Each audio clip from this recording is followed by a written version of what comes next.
Che, hablando de Clarín, o sea, no, pero sí. Estaba viendo la nota que publicó esta mañana Carlos Paña en La Nación. Arrancás lindo el día. ¿Viste? Pum para arriba y encima no tenía café en casa. O sea, No, imagínate se cómo desveló estoy. 5 de la mañana sin café y se puso a leer Pagni. Chicos, Sí. por favor, sean piadosos con el trabajo de Nicolás Sí, Lau. Lo mío es el temprano. masoquismo. Sí, es el masoquismo. Por eso vine todo de negro. Ah. No, un párrafo que él pone como medio al pasar en su análisis bastante particular de lo que está sucediendo respecto al Poder Judicial. Y sin moscarse, nos enteramos, gracias a Pani, lo siguiente. El juez federal Sebastián Ramos Sí. archivó la causa que se había iniciado contra Silvio Robles, un funcionario del equipo del presidente de la Corte, Horacio Rosati, a quien se le formularon cargos basados en intercambios telefónicos con el ministro de Seguridad de la ciudad, Marcelo D'Alessandro. Hasta acá, primera sorpresa. Se cerró la causa Robles y no nos enteramos. El Poder Judicial manejándose en secretismo y por otro lado los que deberían estar encima de esto por parte del gobierno tampoco levantando la señal. No vimos ayer a el ministro de Justicia, por ejemplo, saliendo a decir, che, Sí, miren que lo que está sí. pasando, qué barbaridad. Sí, Pero- bueno, metiendo una interna feroz en Río Negro también. ¿no? Sí, sí. Pero sigue el párrafo. Ramos, el juez, cerró el expediente basándose en que el fiscal Carlos Stornelli se abstuvo de acusar, Ah, al advertir que la denuncia se basaba en capturas subrepticias de una conversación privada. Es decir, Stornelli, sí. un tipo que tiene a sus compinches presos por espionaje, ¿sí? Sí, Gente que sí. trabajaba con él, está presa, estamos hablando del falso abogado D'Alessio. Exactamente. Estamos hablando de otro fiscal que también aparecía en los chats con D'Alessandro y que trabajaban en tándem con Stornelli. La única diferencia es que Stornelli tiene fueros y por eso todavía no tuvo que rendir cuentas a la justicia. Sigue siendo fiscal federal y dice que no hay que investigar a Robles porque la denuncia contra Robles viene del espionaje ilegal. Realmente ya es de un nivel de perversidad y de tomadura de pelo a la sociedad argentina que todos los días esta gente tiene que agradecer la paciencia que tienen los argentinos que no están tomando medidas muy fuertes. Es paciencia, no es paciencia, es ignorancia, es no poder acceder, es la falta de entendimiento y también es la crisis institucional, la crisis de representación. Si fuera, digamos, tan tangible esa obscenidad, como pasa, como por ejemplo, no sé, como la gente se indigna porque un diputado se va de vacaciones a la playa o al exterior, digo, si esa obscenidad fuera tan tangible e ingresara en la conversación pública, sería mucho más fácil dar la discusión, pero bueno, no es paciencia, me parece. Digo, ahí hay un espacio donde todavía no se trabajó, que es la cuestión de, bueno, la oscuridad de la justicia y cómo funciona este entramado de complicidades. Sí, además, por lo que contás y lees, Nico, pareciera como que se informa como si fuera algo normal, algo Claro, al paso, natural. algo que sucedió. Y ahí la falla está, digamos, en el sector que quiere combatir a ese funcionamiento del Poder Judicial completamente oscuro, que no marca que eso es un error, que no marca lo que es Stornelli, que no marca lo que es Robles, que no marca un montón de otras cosas y simplemente deja que pase. Y que ni siquiera sale a denunciar cuando esto sucede, porque nosotros nos enteramos de esto porque Pani, que está metido en ese Sí. Sí, intercambio, totalmente. digamos, y que juega opera, en ese claro. juego, le sirve darlo a conocer, pero si no, a lo mejor ni nos enterábamos. A mí, la verdad que cuando lo leí, le escribí, por ejemplo, a Franco Misraji Sí. y a un par de fuentes que tengo en el mundillo judicial para preguntarle si era cierto, porque me parecía raro, y no, y es cierto. Bueno, a ver, cuando hablábamos de ese episodio del auto de Gerardo Milman a las 2 de la mañana, que ocurrió en abril y nosotros lo conocimos prácticamente a fin de año del año pasado, ese oficio era un oficio judicial que llegó a la Cámara de Diputados y estuvo por lo menos 8 meses o 7, 6 meses sin que nadie supiera nada. ¿Cómo puede ser que, digamos, una jueza ordene medidas disciplinarias o por lo menos proponga, sugiera medidas disciplinarias contra un diputado de la Nación por no actuar según corresponde a una persona con determinada investidura y nosotros jamás nos enteramos, ¿no? Esas cosas no deberían pasar, porque acá Cristina se olvida de regar las plantas un día y es tapa de la Nación. Asesina de Sí, plantas. Exactamente. Es el juez Sebastián Ramos. Sí. Bueno, el mismísimo, y esto también lo confirmaba con Franquito, Maquito Mizrahi recién, está instruyendo, subrogando en realidad la instrucción de la causa por estos días, del 16 al 23, que tiene que ver con la de Capuchetti, estando de licencia de vacaciones, que instruyó en estos días el juez Ercolini, que también fue al viaje de los jueces, fiscales y Clarín a Lo Escondido.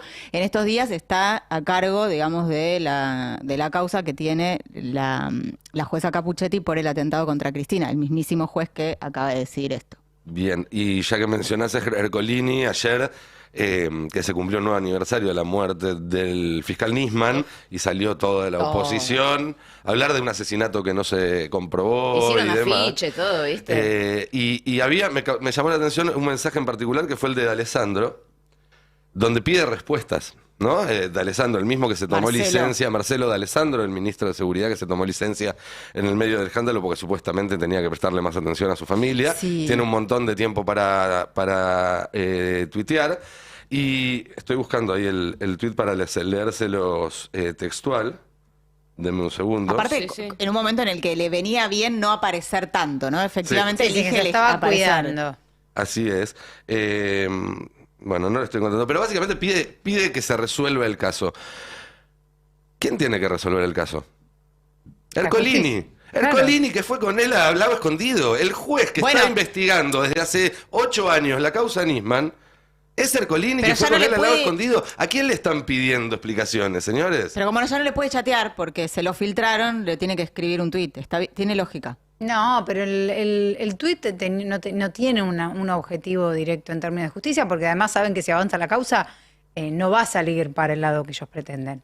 Es una operación, Claro, digamos, es instalar al tema, es mantener el tema a las tapas, No, por supuesto. es generar indignación. Por supuesto, pero Y lo lo hacen mismo- desde un lugar de tanta desvergüenza que hasta una persona que tuvo que dar un paso al costado en el medio de un escándalo sale a tuitear por esto y pidiendo explicaciones a algo que en realidad debería haber explicado hace varios años uno de los que estaba en el viaje al Lago Escondido con él, y que si todavía no dio explicaciones es porque están tratando de demostrar que hubo un asesinato donde hubo un suicidio. Sí, no, a ver, claramente coincido con lo que dice Fabi. Acá la intención es instalar algo y mantenerlo lo máximo que se pueda y siempre reflotarlo en época de elecciones, porque evidentemente es el método que ha adoptado la oposición, y va a pasar lo mismo con los chats de Marcelo D'Alessandro para el otro lado, ¿no?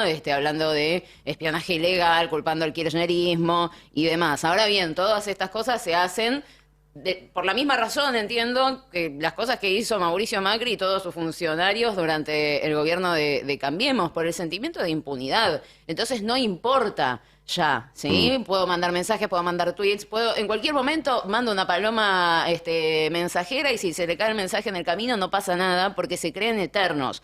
Y ese siempre termina siendo un problema, porque no sos eterno. O sea, en algún momento eso se termina, ¿sí? No estoy hablando de la finitud de la vida, estoy hablando de la finitud de la impunidad, por lo menos en algún momento, y se supone que es lo que debería pasar en este proceso de juicio político, que se saque a la luz un montón de cosas que hoy no se conocen, y que, bueno, todos esos dedos marcados terminan siendo un problema. Sí, a lo que se le suma el componente perverso, ¿no? Porque parte de lo que tiene que ver con Nisman refiere a la causa de memorándum, ¿no? Sí. Que cuyo atentado, que inicia todo esto del memorándum y demás, nunca fue esclarecido. No están los culpables, sí están las familias todavía buscando justicia. Familiares a los que el mismísimo Mauricio Macri estuvo siendo investigado por haber espiado. Sí. Entonces también te encontrás con un entramado ahí absolutamente perverso en el que te aparece D'Alessandro con total naturalidad o total normalidad, reclamando por algo que nada tiene que ver con la búsqueda de justicia, eso está claro, sino que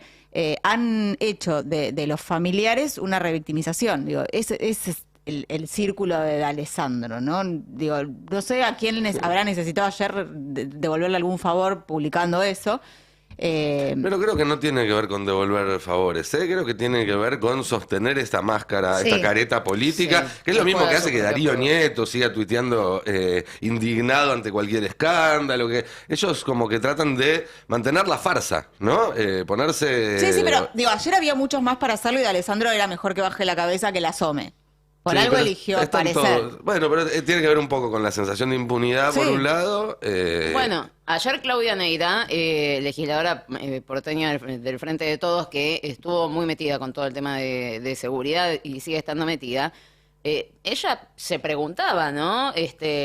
Alessandro, ¿seguirá desde las sombras también manejando un poco la seguridad en la ciudad de Buenos Aires? Porque lo único que pasó acá fue que se delegó la firma en Felipe Miguel, que no tiene las capacidades para hacerse cargo del Ministerio de Seguridad, porque en su momento Santilli se hizo cargo, se asumió efectivamente como ministro, en este caso simplemente es una delegación de firmas. Hoy no hay quien responda por la gestión de seguridad en la ciudad de Buenos Aires, y ella se preguntaba, ante también el blindaje interno que tienen en Cambiemos de la Ciudad de Buenos Aires frente a los legisladores, si de Alessandro no podría seguir estando ahí operando desde las sombras, lo cual también puede ser una gran posibilidad, ¿no? Es probable. Como un asesor Es de que, represiones. es que si uno se pone a evaluar las consecuencias, digamos, políticas, no hay, podemos decir, no hay castigos internos. Digo, ellos se cubren, se ocultan durante el tiempo que sea necesario y después se vuelven a refrescar. Digo, no es que hay un recambio, una autocrítica,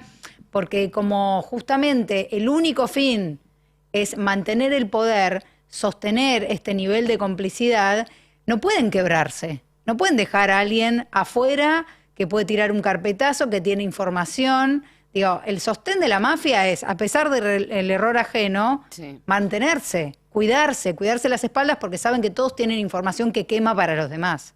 Entonces, Sí. una estrategia, pensemos si no, en provincia de Buenos Aires, Sandra y Rubén, digo, cuestiones que fueron realmente mediáticamente que tendrían que haber tenido incluso otro tipo de exposición, cómo se fueron cubriendo para que este sistema no caiga. Bueno, o sea, la única forma es esa, muchos seguirlo alimentando. se olvidan que en 2015, cuando llega al poder Juntos por el Cambio y el PRO a nivel nacional, tuvieron que bajar a su primer candidato a diputado por la provincia de Buenos Aires un mes antes de las elecciones por un escándalo de corrupción. Era Fernando Niembro. ¿Se acuerdan? sí. Le aparecieron Que sigue estando en facturas todos lados, y que ¿eh? estuvo un par de años corrido del Sí. foco y hoy está nuevamente allí, de la misma manera que se van reciclando todos y todas. Es que parecieran tener como una cierta capacidad camaleónica, donde se van adaptando y mimetizando con cada una de las circunstancias, aprovechando lo que para la derecha es fundamental, que es la pérdida de memoria, ¿no? Para ellos,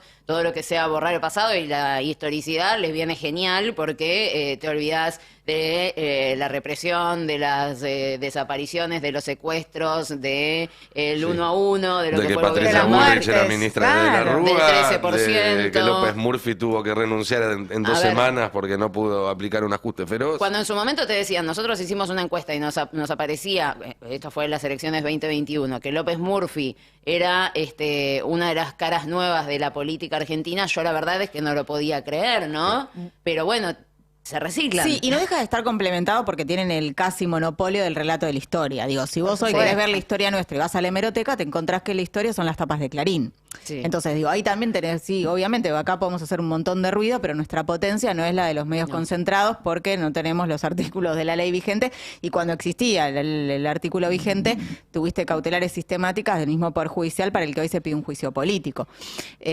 Con lo cual tenés también ahí no solamente un ejercicio sí de olvido y demás, sino también esta forma de construir la historia que hace poco lo traías, Nico, en un tuit de María Eugenia Vidal, no se olvidan, pero te lo reversionan. Te lo retratan de reescribir. Claro. Bueno, pero es lo mismo, el mismo mecanismo por el cual te cuestionan que a la CELAC vengan Sí. Díaz Canel y Maduro, pero después Macri recibía al príncipe de Arabia con los brazos abiertos, o se juntó hace poco, ¿no? Con el emir Sí. de Qatar, justamente, Sí. que Sí, estuvo acá sí, en la en el Patagonia. sur. Hasta donde sé. ¿Le habrá no. querido vender algunas tierras? Pero más allá de eso, digo, la resolución para cuestionar la llegada de estos presidentes latinoamericanos tiene que ver con que son presidentes no democráticos y demás. ¿Esta gente pensará que al emir de Qatar lo votaron? No. No sé, digo, a lo mejor. No sé, por ahí sí. Bueno, por ahí lee Clarín y en Clarín no te explican esa parte. Démosle. Es un problema igual, ¿eh? Sí, es un bueno, problema pero muy grande porque estamos, digo, la democracia presupone que se pueden discutir algunas cuestiones de buena fe y sobre un punto común de ponerse de acuerdo en algunos hechos. Bueno, estos son los hechos, discutamos qué hacemos respecto a eso. Cuando ya se rompen todas las varas, cuando ya se empieza a discutir con figuras de humo que se van armando y desarmando ante cada debate sin mantener una coherencia, entonces lo único que hay son posiciones ventajistas en el corto plazo ante la opinión pública. Y no hay posibilidad de ningún tipo de debate, ni de consenso, ni ninguna de todas esas palabras que a ellos les encanta decir porque salen bien en los focus groups. Claro, sí, pero estamos en esa época en donde yo ahora tengo una lapicera negra en la mano, te digo, esta es una lapicera negra, y vos me decís, no, es una lapicera roja. Y yo te digo, no, es una lapicera negra, vos me decís, una roja. Y así van a ser todas las discusiones donde lo obvio, lo que es real, lo que es palpable, para un sector es completamente lo contrario. Y digamos, ahí depende la potencia y la capacidad y los estudios en materia de comunicación política para lograr que efectivamente se muestre que esto es una lapicera negra, no es roja. Y además conviviendo con el riesgo de que mientras vos discutís si la lapicera es negra o es roja, buena parte de la sociedad en realidad está preocupada porque la lapicera sube de precio, Obviamente. sin importarle el color de la tinta. Bueno, de ahí me imagino también esta separación de la gestión económica de las discusiones estériles políticas que estamos teniendo en este momento sin ningún tipo de contenido, porque estamos en esa, digamos. Vos no querés dialogar, no, Claro. sos vos, no, sos vos. Entonces, bueno, Sí. separemos lo que tiene que funcionar sí o sí. Y en un Congreso que está en ese estado en este momento, o ya anticiparon que es lo que van a hacer a partir de la semana que viene, que tuviste a alguien de la fuerza opositora pidiendo pena de muerte para la vicepresidenta con un atentado que falló pero que quiso ser cometido, volviendo a insistir sobre esto, digo, incluso poniendo en duda el atentado, está muy mal para una democracia que esa gente siga ahí adentro, ¿no? Bueno, lo que fue en su momento Ritondo también con su gesto absolutamente misógino y violento. Digo, estás teniendo un Congreso que antes de discutir proyectos políticos debería poder discutir reglas de convivencia democrática. Sí, a ver, siempre diputado se caracterizó por no ser tan solemne como la Cámara de Senadores, Tan protocolar. pero tampoco tan burdo como lo estamos viendo ahora. Sí, ¿no? pero me acuerdo cuando hace algunos años veíamos imágenes del Congreso de Brasil o del Congreso Horror, claro. de Perú y veíamos gestos, Claro. piñas, gritos y decíamos, bueno, dentro de todo acá las cosas están mejor. Claro. Capaz Cada que- vez más es más un circo. Igual- Cada vez es más un circo. Y eso, perdón, Sí. está directamente vinculado con la incapacidad de llegar a acuerdos y hacer funcionar Claro, el Congreso. por Porque supuesto. si el Congreso no puede funcionar para aquello para lo cual fue diseñado, entonces se va a usar como arena para otra cosa. Pero de nuevo mi pregunta es... No sé ¿es para qué, ¿no? Antes hablábamos de la sociedad no tiene paciente, ahora hablamos de incapacidad. ¿Es incapacidad o es voluntad? Porque es voluntad para que no funcione. Digo, es el objetivo político es deteriorar las instituciones democráticas. Eso Sí. es lo que creo yo. Digo, no es que es una incapacidad. No, la al incapacidad en contrario. todo caso está del oficialismo de no poder Exactamente, revertir de poder, esa no poder situación. revertirlo o no poder, digamos, interpelar a la sociedad para que también se haga cargo de, Sí, de la demanda. Igual, Fabi, déjame insistir con algo que había planteado acá hace unos días, que creo que también es importante entenderlo si se quiere tener un diagnóstico preciso. Nosotros tenemos una parte del problema que tiene características locales muy precisas. Sí. Tenemos otra que se enmarca en un sistema regional en el cual durante los últimos años hubo un plan sistemático de persecución en función a los mismos parámetros judiciales, mediáticos, etcétera. Pero todo eso a su vez se embarca en un fenómeno global que es el aumento inusitado de la desigualdad y que tiene como consecuencia sociedades más polarizadas, opciones por afuera de la democracia o en los bordes de la democracia que empiezan a ser bien vistas después de muchas décadas en las cuales habían sido excluidas del sistema político. Y todo eso es global y hay que incorporarlo también al análisis. Porque si no, terminamos sorprendiéndonos de que siempre las opciones que guiñan al centro fracasen y chocan, como si la Argentina fuera una gran ecuación difícil de resolver, cuando hoy lo que vemos es que los giros al centro están encontrando límites en todo el mundo. Claro. En todo el mundo. Entonces, eso también creo que hay que tenerlo en cuenta a la hora de analizarlo. Hasta cierto punto se puede trabajar bajo estos parámetros y se puede mejorar bajo estos parámetros, pero va a haber cosas que no se van a poder modificar desde la realidad argentina, salvo que la Argentina empiece a hacer las cosas distintas al resto del mundo. Digamos, salvo que empecemos a tomarnos, como se hizo en la primera década de este siglo, en la Argentina, en Brasil, en Bolivia, en Ecuador, en Venezuela, el desafío de la desigualdad como el más importante y el primario a resolver. Yo creo que si se logra conjugar eso en una praxis política en los meses que le queda a este gobierno y un discurso político efectivo de campaña, eso puede empezar a sentar las condiciones para que el peronismo pueda volver a tener la potencia política que le permita dar estas otras batallas. Sí, y al mismo tiempo, por ejemplo, mientras avanza el tema juicio político, o va a avanzar la semana que viene en la Cámara de Diputados, también desde el gobierno, puntualmente desde Economía, todavía le dan una endija de luz de posibilidad a la chance de tal vez negociar algún tipo de proyecto. No sé qué proyecto puntualmente, pero tienen todavía esa esperanza de que por lo menos alguna cosa se pueda sacar del Congreso de la Nación. No sé si es que tienen más información que nosotros, que asumo que sí, o si es pecar de optimistas, ¿no? Pero bueno, también no se puede perder por completo la esperanza en el funcionamiento de las instituciones, porque si no estamos en el horno. Digamos, el Congreso sirve para eso. Vos votás a alguien y después la discusión política más real, más palpable, pasa por el Congreso de la Nación. Sí, igual creo que cuando se habla de perder la esperanza en las instituciones, no se puede perder la esperanza en las instituciones, las que tienen que hacer ese esfuerzo son las instituciones, no las personas. El problema está en para qué sirven esas instituciones y no en cuánta esperanza pueda tener o no la sociedad. Mientras las instituciones no... Se cumplen 40 años de democracia este año. Y la verdad es que hoy en día en la Argentina y en buena parte del mundo del hemisferio sur, del mundo no desarrollado, con la democracia no se está curando, no se está educando y no se está comiendo para muchísima gente. Por no hablar de todas las demandas que surgieron después. Estamos hablando de demandas de 40 años de antigüedad. En el medio surgieron nuevas generaciones de demandas.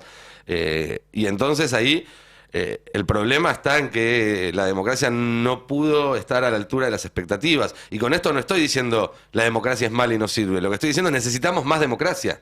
Cuando Cristina habla del desencanto que hay con la democracia en Occidente, no está diciendo busquemos alternativas a la democracia, no está diciendo vayamos hacia modelos autócratas, está diciendo busquemos una democracia que sí satisfaga las necesidades, porque si no, va a venir alguien con un modelo no democrático y la gente va a terminar siguiéndolo, porque va a decir, hace 40 años venimos probando con esto y no nos funciona, no nos sirve. Sí, y de hecho el antecedente de eso fue la democracia de Macri, porque digo, fue votado, fue elegido y cumplió, llenó todos los papelitos, y sin embargo puede ser una democracia contraria en derechos, digamos. También tenés ahí en donde el concepto de democracia en sí mismo, no quiero decir resignificado, porque no creo que le cambien el sentido, sí que puede incluso tener proyectos autoritarios llamados democráticos. Digo, me parece que ahí también hay un riesgo bastante grande que no deja de alertarnos en lo que pueda pasar en este próximo tiempo en el país, en que empezamos a discutir candidaturas, en que empecemos a discutir también qué pasa si nos proponen un candidato que no nos guste tanto, si no era el que queríamos, si Cristina está... Bueno, ayer Larroque salió fuertemente a decir que teníamos que ir a desarmar o a desandar la proscripción de Cristina. Digo, me parece que ahí también hay un principio de año en donde marcan al menos un sector de la política y del cristinismo mismo que van a salir a dar esa batalla también. Y en ese marco, me parece con esto que decías, Nico, de los 40 años de democracia, que efectivamente para nosotros son muy significativos, y son significativos porque tenés deudas de la dictadura todavía, y entonces efectivamente lo volvés a pensar y a reflexionar. También me parece que pasamos un momento en el que podíamos ampliar derechos sin perder ninguno. Y el macrismo nos vino a traer algo en el cual fue perder y perder, ¿no? Y hoy estamos teniendo mantenemos derechos, pero sin embargo estos derechos no están en su máxima potencia. Y eso es un debilitamiento de la democracia. Y por otro lado, y por último, también con los poderes sí funcionando, pero por fuera de la institución, de alguna manera, ¿no? Entonces tenés ese Congreso que en realidad tendría que funcionar ahí dentro, pero las decisiones se toman afuera, digo, esto te lo bloqueo, no funcionó, y lo mismo un Poder Judicial encabezado por la Corte, que sabes que en realidad tiene 4 nombres, pero que la firma o los fallos no son escritos ahí adentro. Claro, sí. Y solamente para sumar, porque ahora en un ratito seguramente va a estar en todos los medios, ayer a la tarde se ingresó un nuevo pedido de juicio político contra Rosati puntualmente, ¿sí? En este caso lo ingresa una persona particular que fue sobreviviente del terrorismo de Estado y que descubrió que la persona que estuvo en la patota que la secuestró, que la violó, que la torturó, estaba trabajando en Santa Fe Capital en su momento. Rosati era intendente. Ella, según su relato que está presentado en el pedido de juicio político, dice que pidió hablar con Rosati para darle todos los elementos de los antecedentes de esta persona, que Rosati nunca lo echó de su cargo y que una vez que fue condenado, sí, después de muchos años, estoy hablando de más de una década de ella haberse contactado, finalmente lo despiden de la intendencia. Trabajaba en el sector de cultura y bueno, ella consideró que esto era, alcanzaba para hacer también un pedido de juicio político por mal desempeño, más allá de que por ahí no cuadre en las cuestiones constitucionales, pero le deja al Congreso la posibilidad de analizarlo. Y lo que me decían es que como se presentó, y esto es un dato interesante, antes del inicio de las sesiones extraordinarias es algo que se puede contemplar. O sea, si de acá a que empiecen las sesiones extraordinarias siguen ingresando pedido de juicio político, también pueden considerar su admisibilidad. Bien, una cosita más cambiando de tema, pero para dar un dato que está dando vueltas desde ayer y me acaban de no confirmar, pero decir que efectivamente está en evaluación. Entre las cosas que se va a anunciar la semana que viene cuando venga Lula a Buenos Aires va a ser quién va a ser el próximo embajador o embajadora de Brasil en la Argentina. Y prepárense porque va a ser un hombre fuerte, muy fuerte. ¿Una mujer? Una mujer. ¿Sí? Todavía no lo tengo 100% confirmado desde allá, desde Brasil. Ojalá. Pero se espera una mujer, probablemente estamos hablando de la más importante de la historia política. De Brasil. Un país unido por la radio.